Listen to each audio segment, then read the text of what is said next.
मेरे प्यारे साथियों, जहाँ कोई देखने वाला ना हो वहाँ दिल में ये एहसास होता है नहीं नहीं अल्लाह तो देख रहा है। अल्लाह को क्या जवाब देंगे? अगर मैंने ये खा लिया, मैंने रोजा तोड़ दिया, तो अल्लाह क्या मैं बहुत बड़ा गुनहगार बन जाऊंगा? यही तकवा है जिसकी ट्रेनिंग हमें रमजान देता है। मेरे प्यारे भाइयों, दुनिया में कोई जगह ऐसी नहीं है जहाँ अल्लाह का कैमरा न लगा हो, जहाँ अल्लाह की नजर न हो। अल्लाह तो हर लम्हा हमको देखने वाला है। हम कहीं भी चले जाएं, हम कायनात के किसी चप्पे में चले जाएं, हम अल्लाह से तो नहीं बच सकते। इसीलिए आप अल्लाह ताला को जितना जानेंगे, जितना अल्लाह ताला का इल्म हासिल करेंगे, उतना ही आप दीन के करीब होते चले जाएंगे, उतने ही आप नेक बनते चले जाएंगे। रमजान शुरू हो गया, चांद निकल गया। पहला काम हमने क्या किया? टोपी लगाई, मस्जिद में आए, इशा की नमाज पढ़ी। इशा के बाद इमाम साहब ने तरावी शुरू की। 8 रकात तरावी हम शुरू कर दिए। ये तरावी की नमाज, ये मसला भी नोट कर लो मेरे प्यारे भाइयों। तरावी की नमाज तहज्जुद की नमाज ही की एक शक्ल है। जिस नमाज को हम बाकी 11 महीनों में तहज्जुद कहते हैं, उसी नमाज को रमजान में तरावी कहते हैं। हाँ, बाकी 11 महीनों में हम जमात से नहीं पढ़ते, लेकिन रमजान में अल्लाह के नबी ने इसको जमात के साथ पढ़ाया है, इसलिए हम जमात के साथ पढ़ते हैं। और ये भी नोट कर लो, तहज्जुद की नमाज तो आप अकेले घर में पढ़ते हैं और रात के आखिरी हिस्से में पढ़ते हैं, लेकिन तरावी की नमाज इशा के फौरन बाद पढ़ी जाती है। बाद में भी पढ़ी जा सकती है, मगर लोगों की आसानी के लिए इशा के फौरन बाद पढ़ी जाती है। तरावी की नमाज जब आप इमाम के साथ मस्जिद में पढ़ते हैं, तो याद रखो, जब आप तरावी पढ़ लेते हैं तो उसके बाद आपको अलग से तहज्जुद पढ़ने की कोई जरूरत नहीं है, क्योंकि तरावी और तहज्जुद दो अलग अलग नमाज नहीं, एक ही नमाज के दो। और ये भी याद रखो कि रमजान के महीने में आप अकेले पढ़ तो सकते हैं, जायज है, मगर अकेले के बजाय अगर आप इमाम के साथ जमात में आकर के पढ़ेंगे तो इसका ज्यादा सवाब है, इसकी ज्यादा फज़ल। अल्लाह के रसूल सल्लल्लाहु अलैहि वसल्लम फरमाते हैं, मन काम माल इमामी हत्ता यनसरिफा, जो इमाम के साथ तरावी की नमाज पढ़ेगा, कुतिबा लहू क़ियामुल लैलतिन, उसको पूरी रात क़ियामुल लैल करने का, पूरी रात तहज्जुद पढ़ने का सवाब मिलेगा। मगर माफ करना मेरे भाई, हमारे यहाँ तो तरावी भी ऐसी होती है कि बस अल्लाह ही अपनी पनाह में रखे। 4-5 दिन तक तो बड़ा जोश रहता है, मस्जिद खचाखच भरी रहती है, और 4-5 दिन के बाद मस्जिद खाली। कोई बेचारा ईद की शॉपिंग करने निकल गया, कोई मार्केटिंग करने निकल गया, कोई कहीं चला गया, कोई कहीं चला गया। तरावी की नमाज 4-5 दिनों की इबादत नहीं है, पूरे रमजान इस इबादत का हमें एहतमाम करना चाहिए। अल्लाह के प्यारे नबी बड़ी प्यारी बात फरमाते हैं, मन कामा रमजान ईमानन व इहतिसाबन गुफिर लहू मा तक़द्दम मिन ज़म्बिही, जो ईमान के साथ और सवाब की नीयत के साथ रमजान में तरावी पढ़ेगा, क़ियामुल लैल करेगा, उसके पिछले तमाम गुनाह माफ हो जाएंगे। अल्लाह ताला इतना बेहतरीन मौका दे रहा है अपने गुनाह बख्शवाने का। अरे कितना टाइम लगेगा? 40 मिनट, 45 मिनट, 1 घंटा खड़े होकर के तुम गाने सुन सकते हो, 1 घंटा खड़े होकर के तुम क्रिकेट का मैच देख सकते हो, 1 घंटा खड़े होकर के तुम दुनिया के बहुत सारे काम करते हो। यहाँ तो नमाज पढ़ना है, यहाँ तो अल्लाह को राजी करना है, यहाँ तो अपने गुनाहों को बख्शवाना है। इसलिए तरावी की नमाज पूरे रमजान पढ़ो मेरे भाई, पूरे रमजान। और आगे बढ़िए, सुबह हुई, आपकी बीवी ने आपको उठाया, उठिए, सहरी खा लीजिए, सहरी कर लीजिए। आज तक तो आप कभी 4 बजे सुबह खाते नहीं थे, सुबह 9 बजे नाश्ता करते थे, 10 बजे नाश्ता करते थे। रमजान ने सबसे पहला काम क्या किया? आपके खाने पीने की टाइमिंग को चेंज कर दिया। जो आदमी सुबह 9 बजे नाश्ता किया करता था, सुबह 4 बजे उठ करके वो सहरी खा रहा है। पता ये चला रमजान आपको चेंज करने आया है। रमजान आपके अंदर परिवर्तन करने आया है, रमजान आपको बदलने आया है। अगर रमजान आपके सोने जागने का टाइम बदल सकता है, रमजान आपके खाने पीने का टाइम बदल सकता है, वो बीड़ी सिगरेट पीने वालों, तुम्हारी इस बुरी लत को भी रमजान छुड़वा सकता है। वो शराब के नशे में धुत रहने वालों, अगर तुम इखलास के साथ अल्लाह से सच्ची तौबा कर लो तो ये नशा भी रमजान में छूट सकता है। अपनी बुरी आदतों को चेंज करना है, अपनी गंदी आदतों को चेंज करना है, तो उसके लिए बेहतरीन मौका है रमजान। अच्छा, अगर कोई इंसान ये बोले नहीं साहब मैं तो सहरी नहीं खाऊंगा, मैं और लंबा रोजा रखूंगा, रात में दबा के खाऊंगा, भात और गोश्त खा लूंगा और सुबह फजर के टाइम कुछ नहीं खाऊंगा, तो देखा जाए तो वो तो और लंबा रोजा रख रहा है। हम और आप तो फजर से लेके मगरिब तक 14 घंटे भूखे रह रहे, वो तो बेचारा 16-17 घंटे भूखा रह रहा है। उसको सवाब ज्यादा मिलना चाहिए, मगर नहीं। दीन हमारी मर्जी का नाम नहीं है। अल्लाह के प्यारे नबी फरमाते तसहरू, सहरी किया करो, फइन्ना फिस्सहूरी लबरका, सहरी में बरकत है। जब नबी ने बरकत कह दी है तो यकीनन सहरी में बरकत है, इसलिए बगैर सहरी खाए रोजाना। आपने ये भी फरमाया हमारे और अहले किताब के दरमियान जो फर्क है, वो लोग बगैर सहरी का रोजा रखते हैं और हम सहरी के साथ रोजा रखते हैं। आप अपनी मर्जी के मालिक नहीं है दीन में, नबी की सुन्नत है, नबी का तरीका है, आपको सहरी खाकर।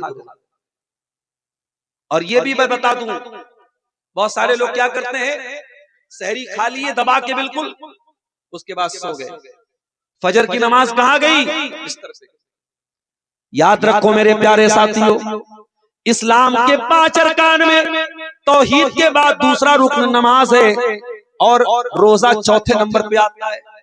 आप रोजे के लिए तो इतनी मेहनत कर रहे हैं, सुबह 4 बजे उठ करके सहरी कर रहे हैं, लेकिन अगर आपने फजर की नमाज नहीं पढ़ी और सहरी खा करके सो गए तो ये बहुत बड़ा गुनाह है मेरे प्यारे साथियों। इसलिए कोशिश ये करो कि सहरी के बीच में और फजर की अजान में ज्यादा गैपिंग ना हो।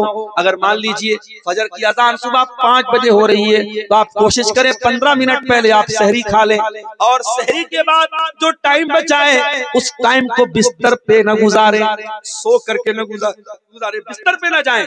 आप कोशिश ये करें, ये 15 मिनट बचा है, आप मुसल्ला बिछाएं, वजू करके आएं, और जब तक फजर की अजान नहीं हो जाती है आप चाहे तो तहज्जुद भी पढ़ सकते हैं, 2 रकात भी पढ़ सकते हैं, 4 रकात भी पढ़ सकते हैं, और अगर आप चाहें तो बैठ करके अल्लाह की बारगाह में अपनी मुरादें मांगे, अल्लाह से दुआएं करें।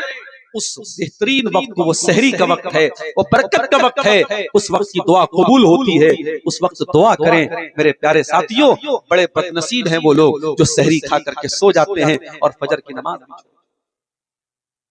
और कोशिश ये कीजिए मेरे भाई कि रमजान में तमाम नमाजें टाइम से पढ़िए। कोशिश ये कीजिए कि अज़ान फजर सुनने के बाद जल्दी से वजू बनाइए और मस्जिद में आकर के पहली सफ में जगह पा लीजिए। अल्लाह के प्यारे नबी फरमाते हैं लौ यअलमुन्नासु मिम्मा फी तहजीर, अगर लोगों को पता चल जाए कि नमाज में जल्दी आने का क्या सवाब है, पहली सफ का क्या सवाब है और तकबीर ऊला का क्या सवाब है, लस्तहमु, तो लोग आपस में अगर ड्रॉ करके आना पड़े, अगर पर्ची डाल के आना पड़े, तब भी लोग पहली सफ में जगह बनाने की कोशिश करेंगे और जल्दी आने की कोशिश करेंगे। रमजान में कोशिश ये कीजिए कि हर नमाज बिल्कुल टाइम से, आप टाइम के पहले मस्जिद में पहुंच जाइए और पहली सफ में आप जगह पा लीजिए और इमाम की पहली तकबीर के साथ आप जगह पा लीजिए। और एक टाइम की नमाज भी रमजान में न छूटे। वैसे तो साल के 11 महीने भी नहीं छूटनी चाहिए, लेकिन कोशिश ये कीजिए मेरे भाइयों कि रमजान के एक महीना एक टाइम की नमाज भी न छूटे। अगर एक महीना आपने पाबंदी से रमजान के महीने में नमाज की पाबंदी कर ली तो इंशाअल्लाह ये ट्रेनिंग आपको बाकी के 11 महीने भी काम देगी और बाकी के 11 महीने भी आप नमाज के पाबंद हो जाएं। भाई हम अपने दुनियावी कामों के लिए कितने अलर्ट रहते हैं। अगर आपको कलकत्ता सुबह 4 बजे फ्लाइट पकड़ना है, आप कलकत्ता से बहुत दूर पाकुड़ के इलाके में रहते हैं, लेकिन सुबह 4 बजे अगर कलकत्ता से आपकी फ्लाइट है तो आप बिफोर पहुंच जाएंगे कलकत्ता एयरपोर्ट पर, क्योंकि आपको मालूम है फ्लाइट चली जाएगी, मेरा टिकट बर्बाद हो जाएगा, मेरा शेड्यूल खराब हो जाएगा। अगर आप फ्लाइट के लिए रात को जाग सकते हैं और सुबह जल्दी उठ सकते हैं, अगर आप ट्रेन पकड़ने के लिए सुबह जल्दी उठ सकते हैं, मेरे प्यारे साथियों, रमजान हमें ये भी सबक देता है कि आप फजर के लिए भी जल्दी उठ सकते हैं। आप जितने भी थके हारे हो, अगर आपको फजर पढ़ने की आदत है, आप रात में 2 बजे भी सोएंगे तो 4 बजे ऑटोमेटिक नींद खुल जाएगी। अच्छा, रमजान में सबसे अहम इबादत क्या है? रोजा है। और जानते हो रोजा हमें क्या सिखाता है? रोजे का सबसे बड़ा सबक क्या है?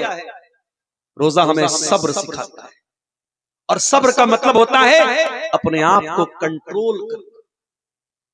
आप रोजे की हालत में हैं, भूख लगी है, खाना सामने मगर आप खाते नहीं है, प्यास लगी है, पानी सामने मगर आप पीते नहीं है, आपकी खूबसूरत बीवी आपके सामने आ जाए, आप बीवी के करीब नहीं जाते हैं। जो आपकी जायज ख्वाहिशात है, खाना भी जायज है, पानी भी जायज है, बीवी भी जायज है, मगर रमजान के रोजे की हालत में ये जायज चीजें भी आपके लिए हराम कर दी गई। मेरे प्यारे साथियों, रोजा ये ट्रेनिंग दे रहा है, ऐ रोजेदार, ऐ रोजा रखने वाले, अगर तू अल्लाह के हुक्म पर जायज चीजों से अपने आप को बचा सकता है, अपने आप को कंट्रोल कर सकता है, तू 14 घंटे खाने से दूर रह सकता है, तू 14 घंटे पानी से दूर रह सकता है, तू 14 घंटे अपनी बीवी से दूर रह सकता है, तो ऐ रोजेदार, तू हराम कामों से क्यों नहीं दूर रह सकता है? अगर तू चाहे तो हराम चीजों से अपने आप को क्यों कंट्रोल नहीं कर सकता?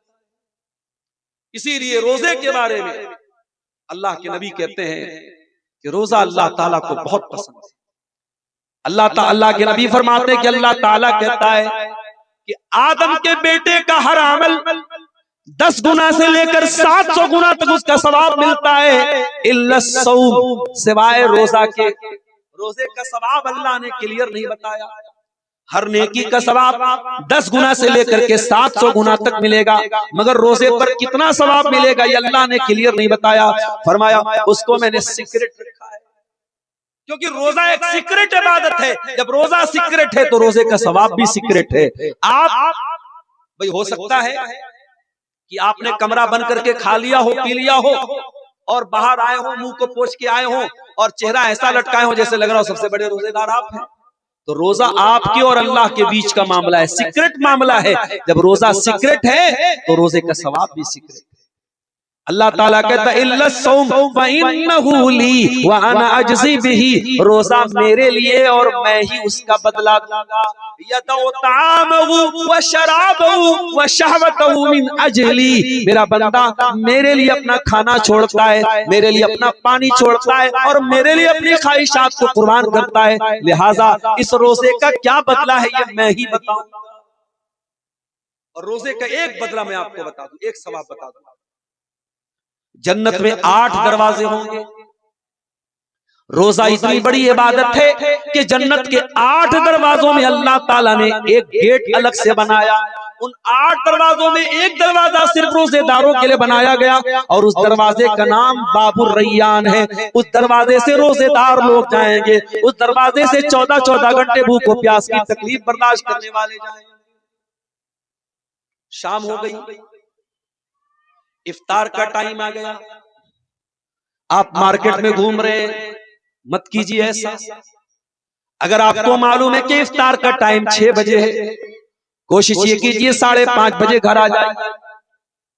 बीवी से कह दीजिए तुझे जो भी इफ्तार का आइटम बनाना है तू आधा घंटा पहले बना के आराम से बैठ जा। इफ्तार के आधा घंटा पहले बीवी बच्चों को लेकर के बैठ जाए। और ये बड़ा कीमती वक्त है, ये दुआओं का वक्त है, ये अल्लाह की बारगाह में दुआएं कबूल करवाने का वक्त है। अपने बच्चों के साथ, बीवी के साथ बैठ करके दस्तरखान पे बैठ करके अल्लाह से दुआएं कीजिए, तौबा कीजिए, अल्लाह से अपनी मुरादें मांगिए। अल्लाह के नबी फरमाते हैं जब रोजेदार इफ्तार के टाइम दुआ करता है तो वो दुआ रद्द नहीं होती है। आपने फरमाया तीन दुआएं ऐसी हैं जो अल्लाह ताला लौटाता नहीं है। तीन दुआएं अल्लाह ताला क्या रिजेक्ट नहीं होती हैं। दावतुल वालिदी लिवलदिही, जब बाप अपनी औलाद के लिए दुआ करता है। व दावतुल मुसाफिर, और मुसाफिर की दुआ भी अल्लाह ताला रद्द नहीं करता है। व दावतुस साइम हत्ता युफ्तिर, और इफ्तार करने के टाइम, इफ्तार करने के वक्त तक रोजेदार की दुआ, रोजे की हालत में जब आप दुआ करते हैं अल्लाह जरूर कबूल करता है। इसीलिए रोजे का दुआ से बड़ा गहरा था। इसीलिए अल्लाह ताला ने सूरह बकरा में जहां रोजे का जिक्र किया वही दुआ का भी जिक्र किया।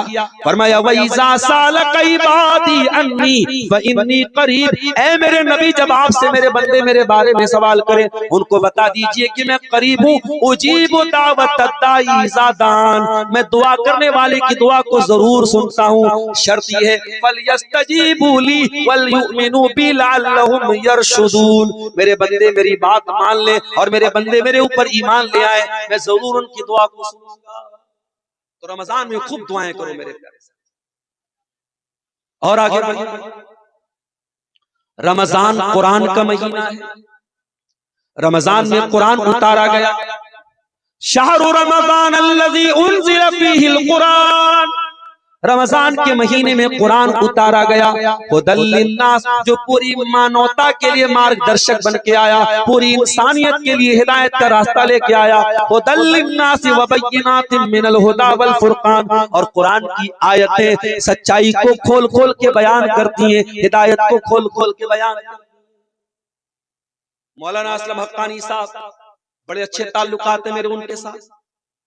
वो मुझको मैसेज करते हैं, मैं व्हाट्सएप खोल रहा हूं, मैसेज देख रहा हूं, कोई रिप्लाई नहीं किया मैंने। मौलाना ने फिर मैसेज किया, मैंने फिर मैसेज देखा, कोई रिप्लाई नहीं किया। और व्हाट्सएप तो बड़ा होशियार है, वो बता भी देता है कि मैसेज सीन हुआ है कि नहीं हुआ है। 2 बार 3 बार ऐसा होगा, मौलाना असलम हक्कानी साहब भी नाराज हो जाएंगे। अब्दुल गफ्फार साहब तो पता नहीं क्या समझते हैं अपने आप को, मुझसे इतना अच्छा ताल्लुक है, इतनी अच्छी दोस्ती है, मैं बार बार मैसेज कर रहा हूँ, वो मेरे मैसेज को इग्नोर कर रहे हैं। मेरे भाइयों, दोस्ती टूट जाएगी, ताल्लुकात खत्म हो जाएंगे। 1-2 मरतबा आप अपने किसी दोस्त का मैसेज जानबूझ के इग्नोर कर दें तो दोस्त आपसे नाराज हो जाएगा। वो दुनिया वालों, ये कुरान अल्लाह का आखिरी मैसेज है, ये लास्ट एंड फाइनल मैसेज है जो अल्लाह ने आपको दिया है। आपको शर्म क्यों नहीं आती, आपको गैरत क्यों नहीं आती? कुरान आपके घर में रखा है और एक बार भी अल्लाह का मैसेज आपको पढ़ने की तौफीक नहीं मिलती है। ओ गुनहगारों, तुम्हारे दिलों पर जो गुनाहों की धुंध छाई है, तुम्हारे दिलों पर गुनाहों के जो बादल छाए हैं, आओ कुरान को पढ़ लो, ये कुरान तुम्हारे दिलों को साफ कर देगा। या अय्युहन्नासु कद जाअतकुम मौइज़तुम मिर रब्बिकुम व शिफाउल लिमा फिस सुदूर, ये इस कुरान से बड़ी कोई नसीहत नहीं है, इस कुरान से बड़ी कोई शिफा नहीं है। लौ अंज़लना हाज़ल कुरान अला जबलिन लरअयतहु खाशियम मुतसद्दिया, अगर इस कुरान को हमने किसी पहाड़ पे भी उतारा होता तो पहाड़ भी अल्लाह के खौफ से चूर चूर हो जाता। वो कुरान इसी रमजान के महीने में उतरा था मेरे प्यारे साथ। इसलिए इस मुबारक महीने को कुरान के साथ गुजारो मेरे साथ। इमाम मालिक रहमतुल्लाह अलैह बहुत बड़े इमाम थे, नबी की मस्जिद में बैठकर हदीस का दर्स देते थे। पूरी दुनिया से उनके पास तलबा आते थे और हदीस का इल्म लेते थे। लेकिन जब रमजान का महीना आता था, इमाम मालिक ऐलान कर देते थे, 1 महीना मेरा मदरसा बंद रहेगा, 1 महीना हदीस का दर्स बंद रहेगा। लोगों ने पूछा, क्यों इमाम साहब, रमजान का महीना है, नेकी का महीना है, आपने मदरसा क्यों बंद कर दिया, आपने हदीस पढ़ाना क्यों बंद कर दिया? इमाम मालिक कहते हैं, ओ लोगों, कुरान रमजान के महीने में उतरा है, रमजान कुरान का महीना है, 1 महीने के लिए मुझे छोड़ दो कुरान के साथ, मैं 1 महीना कुरान के साथ गुजारना चाहता हूँ। इस 1 महीने में हदीस का दर्स नहीं दूंगा, मैं कुरान की तिलावत करूंगा, कुरान को पढ़ूंगा। इसलिए मेरे प्यारे साथियों, रमजान में जितना ज्यादा से ज्यादा हो सके कुरान, और कुरान को 3 तरीके से पढ़िए। एक तो कुरान की नॉर्मल तिलावत कीजिए, कुरान को ऐसे ही पढ़िए। कुरान एक ऐसी किताब है, अगर आप नॉर्मल भी उसको पढ़ेंगे, बगैर तर्जमा के भी पढ़ेंगे तब भी सवाब मिलेगा। मन क़रा हरफम मिन किताबिल्लाह, एक हरफ भी अगर कुरान का पढ़ेंगे तो 10 नेकी मिलेगी। एक पारा पढ़ लेंगे तो कितनी नेकी मिलेगी मेरे पास कैलकुलेशन। 10 पारा पढ़ लेंगे कितनी नेकी मिलेगी मेरे पास, उसका कोई हिसाबो किताब नहीं है। अल्लाह के नबी ने फरमाया एक हरफ पढ़ने पर 10 नेकी का सवाब मिलेगा। तो कुरान की एक तिलावत तो नॉर्मल कीजिए, और दूसरी तिलावत कुरान की तदब्बुर वाली कीजिए, समझ करके कीजिए, गौर करके कीजिए। अब आप पूछेंगे मौलाना साहब कुरान पर गौर करने से हमको क्या मिलेगा? आइए मैं बताता हूं। मोबाइल आपका लॉक हो जाता है, जब तक उसका पासवर्ड न डाले मोबाइल का लॉक नहीं खुलता है। मोबाइल पे पैटर्न लॉक जब तक न डाला जाए मोबाइल का लॉक नहीं खुलता है। मेरे प्यारे साथियों, आज हमारे दिलों पर भी ताले पड़ गए हैं, और इतने बड़े बड़े ताले हमारे दिल पर पड़े हुए हैं कि रात रात भर तकरीरें सुनने के बाद भी हमारी बुराइयों में कोई कमी नहीं आ रही है। हमारे दिल इतने कठोर हो चुके हैं। मेरे प्यारे साथियों, दिल का पासवर्ड क्या है, दिल का पैटर्न लॉक क्या है, दिल के ताले को खोलने का तरीका क्या है? कुरान से पूछते हैं। कुरान कहता है अफला यतदब्बरूनल कुरान अम अला कुलूबिन अक़फ़ालुहा। मेरे बंदो, तुम कुरान पर गौर क्यों नहीं करते? क्या तुम्हारे दिलों पर ताले लगे हुए हैं? पता ये चला कि कुरान पर जब गौर करेंगे, कुरान को समझ करके पढ़ेंगे, तो कुरान के जरिए हमारे दिलों के ताले खुल जाएंगे। तो एक तिलावत कीजिए नॉर्मल, और दूसरी तिलावत कीजिए तर्जमा के साथ, तफसीर के साथ, और तीसरी तिलावत कीजिए अमली तिलावत। कुरान आप पढ़ रहे हैं, कुरान कहता है खुज़ मिन अम्वालिहिम सदक़तन तुतहिरुहुम। ऐ नबी, लोगों के माल में से ज़कात ले लीजिए। आपने ये आयत पढ़ी, आपके दिल में ख्याल आया कुरान मुझे ज़कात का हुक्म दे रहा है, मैं जरा पता कर लूं मेरे ऊपर कितनी ज़कात है। आप फौरन अपने माल की ज़कात निकालिए। कुरान कहता है, कुरान कहता है कि आप वक़ूलू लिन्नासि हुस्ना, लोगों से भली बात कीजिए। आपने जब इस आयत को पढ़ा कि लोगों से भली बात कीजिए, आपके दिल में ये ख्याल आया कि कुरान मुझे लोगों से भली बात करने का हुक्म दे रहा है, मुझे इस पर अमल करना चाहिए। इस तरीके से कुरान के अंदर जब कोई हुक्म आप देखें तो उस पर अमल करने की कोशिश करें। ड्राइवर साहब हमारे पटना से आए हुए हैं। कहीं कहीं हम लोग जब रास्ते में चलते हैं ना तो स्पीड लिमिट बनी रहती है। अब ड्राइवर बेचारे हमारी स्पीड में गाड़ी चला रहे, सामने कैमरा आया, फौरन उन्होंने ब्रेक मारा, स्पीड स्लो। मैंने पूछा भाई ये स्पीड क्यों स्लो हो गई? उन्होंने कहा मौलाना आगे देखिए कैमरा लगा, कैमरा कैच कर लेता है। रास्ते में ब्रेकर आ जाए, आप जितने बड़े भी राइडर हैं, ब्रेकर आने के बाद आपकी स्पीड स्लो हो जाती है। मेरे प्यारे साथियों, ये ट्रैफिक रूल्स जो बने हैं ये आपको कंट्रोल करते हैं। आप जितने बड़े भी ड्राइवर हो जाएं, आपको ग्रीन सिग्नल पर आपको भागना है और रेड सिग्नल पर गाड़ी को रोक देना है। जिंदगी के ट्रैफिक में और जिंदगी के सफर में भी बहुत सारी जगहों पे हमें स्टॉप होना पड़ेगा, बहुत सारी जगहों पर आगे बढ़ना पड़ेगा, और कहाँ आगे बढ़ना है, कहाँ स्टॉप होना है, ये कुरान हमें बताता है।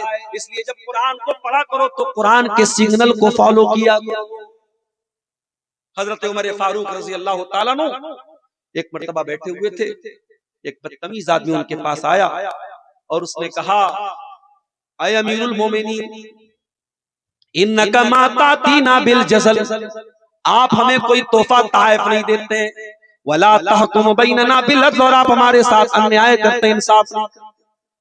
हजरत उमर फारूक जैसा इंसान जो बहुत बड़े इंसाफ परवर थे और बहुत नेक इंसान थे, हजरत उमर का पारा चढ़ गया, चेहरा बिल्कुल लाल हो गया और गुस्से के मारे थर थर कांपने लगे, और करीब था कि हजरत उमर उस बदतमीज इंसान को कोई सजा दे दें। हजरत उमर की मजलिस में एक आदमी बैठा हुआ था, उसने कहा ऐ उमर, ऐ अमीरुल मोमिनीन, अल्लाह कुरान में कहता है खुज़िल अफ़्वा व अमुर बिल उर्फ़ी व आरिज़ अनिल जाहिलीन, ऐ मेरे बंदो तुम नेकी का हुक्म दिया करो और माफ कर दिया करो और जाहिलों को नजरअंदाज कर दिया करो।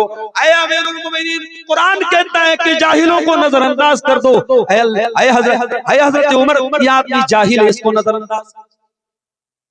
जैसे ही कुरान की आयत पढ़ी गई, हजरत उमर का सारा गुस्सा झाग की तरह बैठ गया, बिल्कुल कूल डाउन हो गए, बैठ गए। और हदीस के अल्फाज है, बुखारी की रिवायत है, वकाना वक्काफन इंद किताबिल्लाह। और हजरत उमर कुरान की आयतें जब पढ़ी जाती थी तो स्टॉप हो जाते थे, रुक जाते थे, वो कुरान के सिग्नल को फॉलो करते थे। मेरे प्यारे साथियों, जब कुरान को पढ़ो तो अमल की नीयत से पढ़ो। कुरान कोई हुक्म दे तो उसको मानो, कुरान किसी चीज से मना करे तो उससे रुक जाओ। और एक आखिरी चीज रमजान के ताल्लुक से बयान करके मैं बात खत्म करूंगा। रमजान के आखिरी अशरे में हम लोग एक दुआ पढ़ते हैं। वो कौन सी दुआ है? वो ऐसी दुआ है कि रिक्शा चलाने वाले को भी आसानी से याद हो सकती है, एक मजदूर को भी आसानी से याद हो सकती है। हजरत आयशा ने पूछा था, अय अल्लाह के रसूल, अगर मैं जान जाऊं कि कौन सी रात लैलतुल कद्र है, कौन सी रात कद्र की रात है, कौन सी रात ऐसी है जो 1000 महीनों से अफजल है, तो अय अल्लाह के रसूल मैं उस रात में क्या पढ़ूंगी? आपने फरमाया, अय आयशा तुम ये पढ़ा करो। क्या पढ़ना है? अल्लाहुम्मा इन्नका अफ़ुव्वुन तुहिब्बुल अफ़्वा फ़अफ़ु अन्नी। अय अल्लाह तू माफ करने वाला है और माफी को पसंद करता है, अय अल्लाह तू मुझको भी माफ। जरा गौर करो मेरे भाई, हमने रमजान की ताक रात में अल्लाह से रोजी रोटी नहीं मांगी, हमने बच्चों की तंदुरुस्ती नहीं मांगी, हमने अच्छा घर नहीं मांगा, हमने अच्छा कारोबार नहीं मांगा, हमने धन दौलत नहीं मांगी। हमें अल्लाह के नबी ने मांगने का हुक्म क्या दिया? अल्लाह से माफी मांगो। मेरे प्यारे साथियों, रमजान का महीना तौबा का महीना है, अल्लाह के सामने रोने का महीना है। कोशिश करो रमजान में रात में कोई टाइम निकाल लो, कमरा बंद कर लो, वजू करके आ जाओ, अल्लाह की बारगाह में अपने हाथ फैला दो। कोई देखने वाला है कि नहीं है, लेकिन अल्लाह तो देख रहा है। और अल्लाह के सामने रो के कहो, अय अल्लाह मैं गुनाहों की पोटली लेके आया हूँ, अय अल्लाह गुनाहों की बहुत बड़ी गठरी लेके आया हूँ, अय अल्लाह मेरे बहुत सारे पाप ऐसे हैं जो सिर्फ तू जानता है, कोई नहीं जानता है। अय अल्लाह तू माफ करने वाला, अल्लाहुम्मा इन्नका अफ़ुव्वुन तुहिब्बुल अफ़्वा। अय अल्लाह तू माफ करने वाला है और माफी को पसंद करता है। परवरदिगार मैं भी तो तेरा गुनहगार बंदा हूँ, मैं भी तो तेरा खताकार बन रहा हूँ, फ़अफ़ु अन्नी। अय अल्लाह तो मुझको भी माफ कर दे। रमजान को तौबा का महीना बनाओ, सच्चे दिल से अल्लाह के सामने तौबा करो। और अगर सच्चे दिल से आपने तौबा कर ली तो इंशाअल्लाह नबी की दुआ आपको मिलेगी। नबी ने क्या दुआ की थी? अल्लाह के नबी ने 3 बद्दुआएं की थी, 3 बद्दुआएं की थी। आपने कहा था बर्बादी हो उस इंसान के लिए जिसके माँ बाप उसको बुढ़ापे में मिले और वो अपने माँ बाप की खिदमत करके अपने आप को जन्नत का हकदार न बना सके। नबी ने बद्दुआ की और जिब्रील ने आमीन कही। जिब्रील ने बद्दुआ की, नबी ने आमीन कही। और दूसरी बद्दुआ जो हजरत जिब्रील ने की थी, बर्बादी हो उस इंसान के लिए जिसको रमजान का महीना मिले और वो अपनी मग़फ़िरत न करवा सके। ये जिब्रील की बद्दुआ थी जिस पर नबी ने आमीन कही थी। और तीसरी बद्दुआ ये थी जिसके सामने नबी का नाम लिया जाए और वो नबी पर दरूद न पढ़े। मेरे प्यारे साथियों, इसलिए नबी की और जिब्रील की बद्दुआ के हकदार न बनिए, दुआ के हकदार बनिए और कोशिश कीजिए कि रमजान हमारे गुनाहों की मग़फ़िरत करके जाए। मेरे साथियों, 2026 का सन 1447 हिजरी का रमजान हमको मिलने जा रहा है। अगर अल्लाह ने हयात बाकी रखी, जिंदगी और मौत तो अल्लाह के हाथ में, हम नहीं जानते। पिछले साल बहुत सारे लोग रमजान में हमारे बीच में थे, इस साल नहीं है और बहुत सारे लोग अगले रमजान में नहीं होंगे। हम खुशनसीब हैं, अल्लाह हमें एक रमजान और दे रहा है। हमें अल्लाह अपने आप को संवारने का, सुधारने का एक मौका और दे रहा है। मेरे भाइयों, कोशिश कीजिए कि ये आने वाला रमजान हमारी जिंदगी का बेहतरीन रमजान बन जाए। मैं दुआ करता हूँ रब्बुल आलमीन हम सबको रमजान की कद्र करने की तौफीक अता फरमाए। रब्बुल आलमीन आने वाले रमजान में हमें नेकी के तमाम कामों की तरफ तवज्जो देने की और उन पर अमल करने की तौफीक अता फरमाए और गुनाहों की तमाम अक़साम से अल्लाह ताला हमारी हिफाजत फरमाए।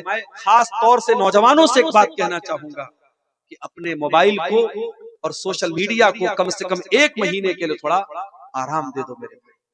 ये रमजान की रातों को इंस्टाग्राम के रील्स पर अल्लाह के वास्ते बर्बाद मत कर देना। रमजान के मुबारक दिनों को फेसबुक और इंस्टाग्राम पर बर्बाद मत कर देना। हो सके तो अपने सोशल मीडिया अकाउंट्स को 1 महीने के लिए बंद कर दो, या बंद नहीं कर सकते तो बहुत कम कर दो, और अपना ज्यादातर वक्त कुरान के साथ गुजारो, नेक अमल के साथ गुजारो। इंशाअल्लाह 1 महीना अगर हम अमल करेंगे तो हम अपने अंदर एक खैर बरकत के असरात देखेंगे। हमारे अजीज मौलाना असलम हक्कानी साहब ने यह भी कहा था कि जाते जाते आप अल फलाह सोसाइटी के लिए ताउन की भी अपील करते चले जाएं। मैं चूंकि अभी मुझे फौरन निकलना है, वक्त मेरे पास बहुत कम है और तवील सफर करना है, मैं बड़े अदब के साथ आप सबसे गुजारिश करता हूं, मैं यहाँ सिर्फ 5 मिनट आपके बीच में बैठा हूं। आप हजरात आइए और इस मदरसे के लिए, इस इदारे के लिए, इस कमेटी के लिए जो एक नेकी का काम और दावती और तबलीगी और तालीमी काम अंजाम दे रही है, इस इदारे के लिए आप अपना भरपूर ताउन पेश करें। मैं दुआ करता हूँ आप सबके लिए, अल्लाह ताला आप तमाम हजरात के अतियात को, चंदों को कबूल फरमाए, और अल्लाह ताला हमारे लिए रमजान का मुबारक महीना जो आगे आ रहा है उसको खैर बरकत का जरिया बनाए। रब्बुल आलमीन हमें ज्यादा से ज्यादा नेकियां करने की। बाइसे सुकूने दिल हासिले निशाने जान, बाइसे सुकूने दिल हासिले निशाने जान, हासिले निशाने जान, उनका नामे नामी है, उनकी जाते वाला है, उनका नामे नामी है, उनकी जाते वाला है। गर्क बहरे इस्यां में कब के हो गए होते, कब के हो गए होते, हम गुनाहगारों को आपने संभाला है, हम गुनाहगारों को आपने संभाला है। नग़्मे अज़ां बनकर गूंजता है नाम उनका, गूंजता है नाम उनका, जिस तरफ नजर डालो उनका बोल बाला है, जिस तरफ नजर डालो उनका बोल बाला है। और आखिरी शेर समाप्त फरमाएं, सिर्फ इतना समझी है अक्ल ठोकरें खाकर, अक्ल ठोकरें खाकर, उनकी मंजिले रिफ़अत रिफ़अतों से बाला है।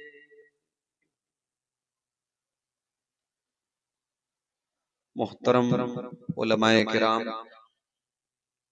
बुजुर्गों और दोस्तों, नौजवान साथियों, माओ और बहनों, प्यारे बच्चों,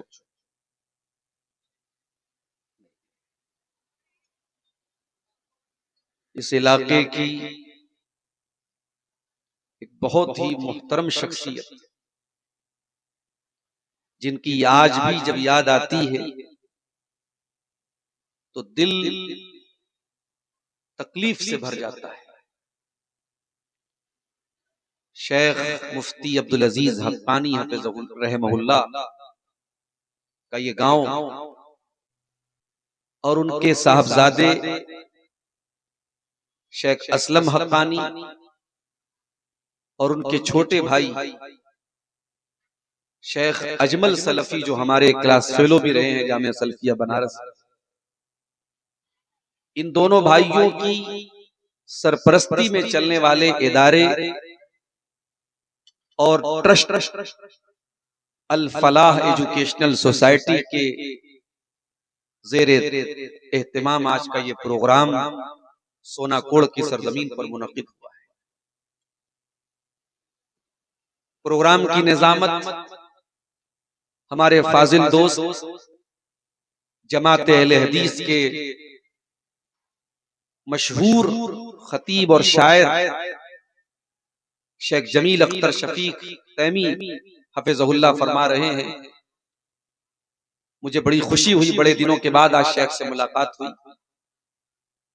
मेरे पास बहुत ज्यादा तफसील से गुफ्तगू करने का मौका नहीं है, मुझे खिताब के फौरन बाद अभी आपके दरमियान से जाना भी है।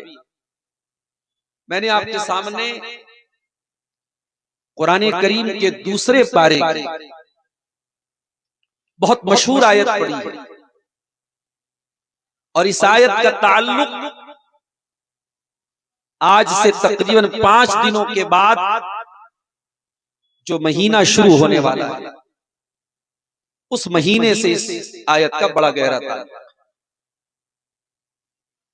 कुरान करीम की इस आयत में अल्लाह ताला ने रमजान के रोजों का जिक्र किया है और रमजान के रोजों का मकसद बताया है कि ये रोजे क्यों फर्ज किए। या अय्युहल्लज़ीना आमनू कुतिबा अलैकुमुस्सियाम, ए ईमान वालो तुम पर रमजान के रोजे फर्ज किए गए। कमा कुतिबा अलल्लज़ीना मिन क़ब्लिकुम, जैसे तुमसे पहले की उम्मतों पर फर्ज किए गए। अच्छा, अल्लाह ने ये क्यों कहा? अल्लाह डायरेक्ट बोल देता रोजा फर्ज है। जब हम कोई मुश्किल काम करें और हमें यह पता लगे कि ये मुश्किल काम हम अकेले नहीं कर रहे, और भी लोगों ने किया है, तो ऑटोमेटिक एक साइकोलॉजिकल बात यह है, एक नफ्सियाती बात यह है कि मुश्किल काम आसान हो जाए। जब आप कोई टफ काम करें, कोई मुश्किल काम करें और कोई और करने वाला ना हो तो आपको और ज्यादा टफ लगने लगेगा। रमजान का रोजा आसान नहीं है। 14 घंटे भूखे रहना, प्यासे रहना, शहवत को मारना, ख्वाहिशात को कंट्रोल करना आसान काम नहीं। जब अल्लाह ने रोजे जैसी इबादत को हुक्म दिया तो हमें तसल्ली देते हुए फरमाया, या अय्युहल्लज़ीना आमनू कुतिबा अलैकुमुस्सियाम कमा कुतिबा अलल्लज़ीना मिन क़ब्लिकुम, ए ईमान वालो ये रमजान के रोजे अकेले तुम पर फर्ज नहीं किए गए, तुमसे पहले की उम्मतों पर भी रमजान के ये रोजे फर्ज किए गए। और इन रोजों का मकसद क्या है? फरमाया लअल्लकुम तत्तकून, ताकि तुम मुत्तकी बन जाओ, तकवा वाले बन जाओ। तकवा का मतलब क्या होता है? तकवा का मतलब ये नहीं होता कि हर तरफ नेकी ही नेकी हो और आप उस माहौल में नेकी का काम करें। तकवा का मतलब हजरत उबई बिन काब ने हजरत उमर फारूक को बताया था। कहा हजरत उमर फारूक, तकवा का मतलब यह है कि आपके दोनों तरफ कांटेदार झाड़ियां हो, दोनों तरफ कांटेदार झाड़ियां हो और बीच में बिल्कुल सकरा सा एक रास्ता हो और आपको उसी रास्ते से जाना हो। अमीरुल मोमिनीन आप बताइए, आप रास्ता कैसे तय करें? हजरत उमर ने फरमाया, ओ शम्मिरु सियाबी, मैं अपने कपड़े को समेट लूंगा और मैं बचा बचा करके अपने दामन को उस रास्ते में से जाऊंगा। हजरत उबई बिन काब ने फरमाया, ऐ हजरत उमर फारूक, यही तो तकवा है।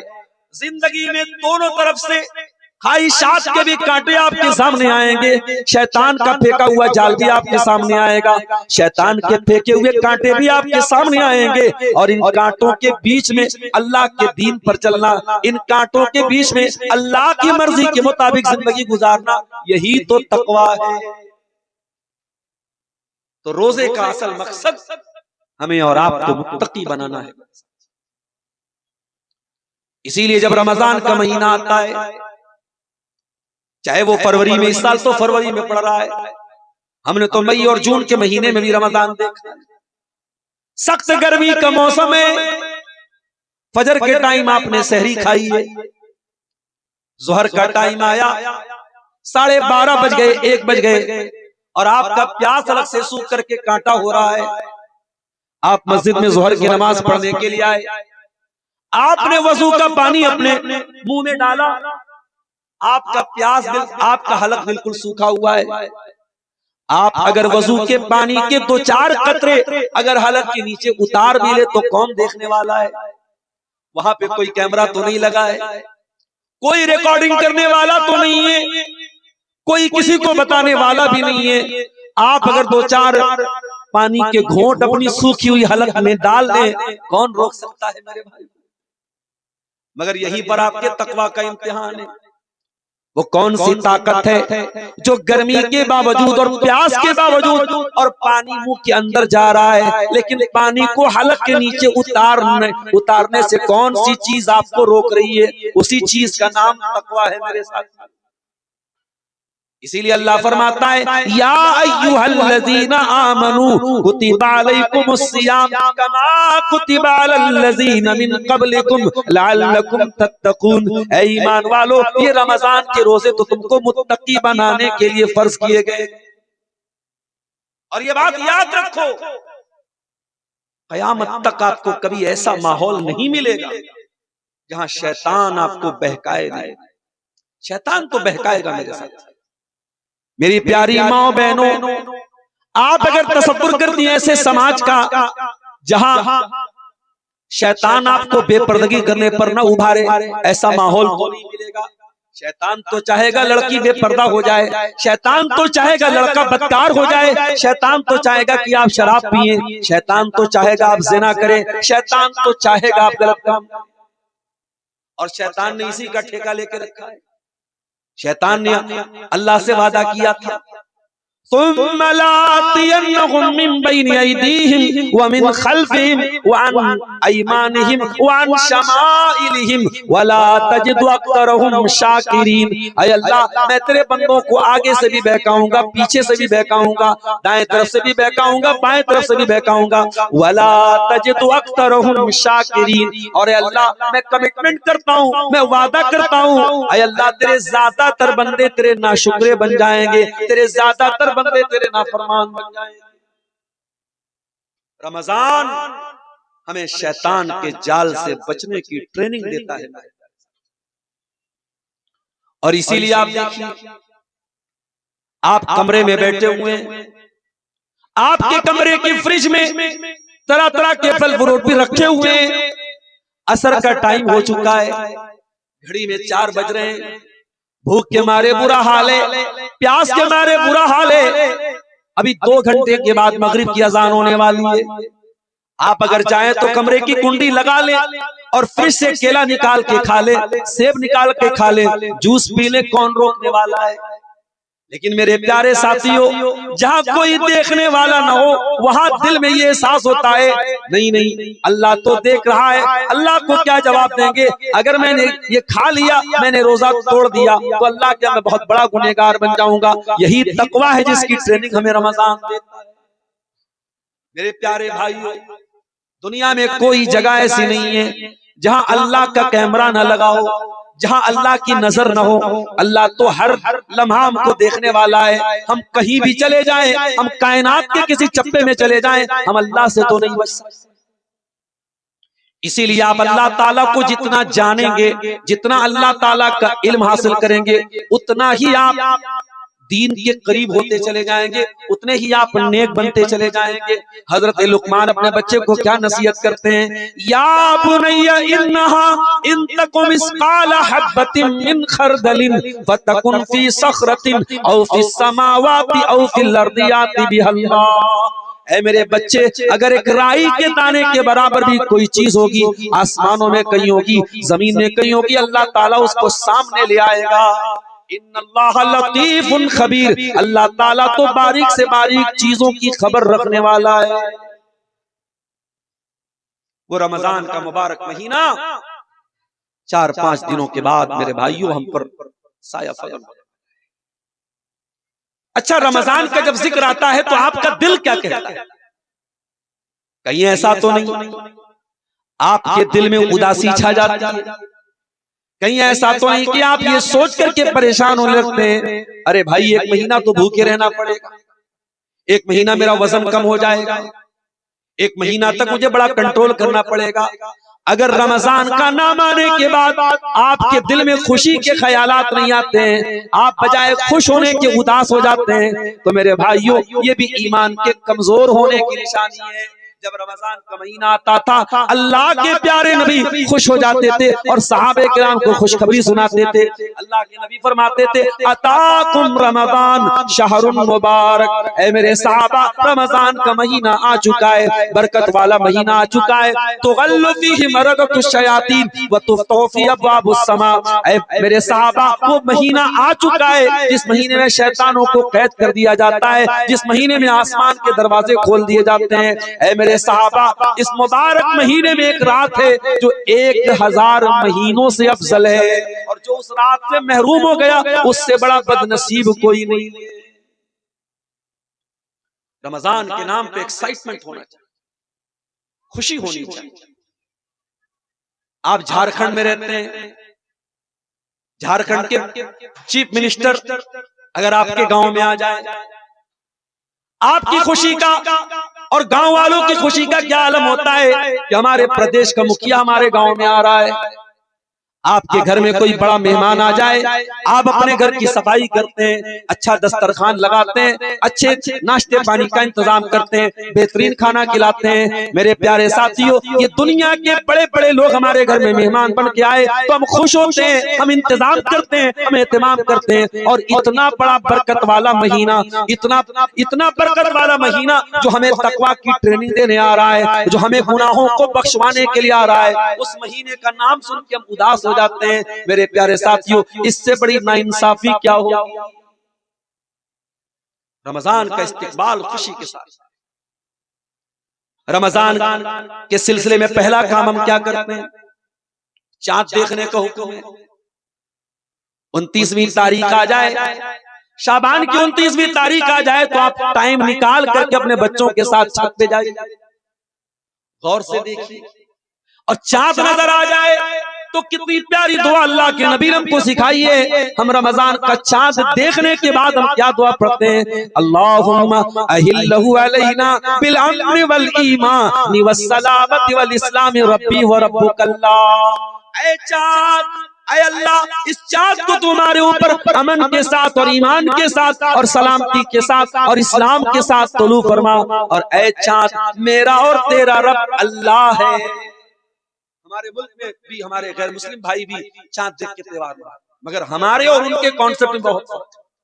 वो चांद की इबादत करते हैं, वो चांद की पूजा करते हैं, वो चांद को देख करके चांद की इबादत करते हैं। लेकिन हम रमजान का चांद देखने गए हैं, हम चांद को देख करके भी तौहीद को नहीं भूलते, अपने अकीदे को नहीं भूलते। हम चांद को भी देख के ये ऐलान करते हैं, रब्बी व रब्बुकल्लाह, ऐ चांद मेरा भी रब अल्लाह है और तेरा भी रब अल्लाह है।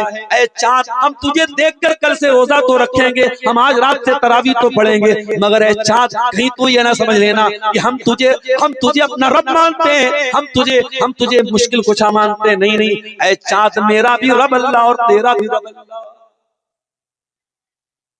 अच्छा, रमजान शुरू हो रहा है और हम दुआ क्या कर रहे हैं, ऐ अल्लाह इस चांद को अमन के साथ तुलू फरमा, ईमान के साथ तुलू फरमा, सलामती के साथ तुलू फरमा, इस्लाम के साथ तुलू। जो मुसलमान रमजान का चांद देख करके भी अमन और शांति की दुआ करता है, जो मुसलमान साल के 12 महीनों में सबसे बरकत वाले महीने का चांद देख करके भी अमन और शांति की दुआ करता है, मीडिया वालों तुम्हें शर्म नहीं आती, उस इस्लाम को तुम आतंकवाद के साथ जोड़ते हो, उस इस्लाम को तुम बदअमनी के साथ जोड़ते हो। अरे इस्लाम का मानने वाला कभी आतंकवादी हो ही नहीं सकता, और जो आतंकवादी है वो इस्लाम का मानने वाला नहीं हो सकता। ये 2 और 2 4 की तरह बिल्कुल क्लियर बात। इस्लाम का मानने वाला अशांति और हिंसा की बात नहीं कर सकता। इस्लाम अमन का मजहब है और हम चांद देख करके भी अमन की दुआ करते हैं।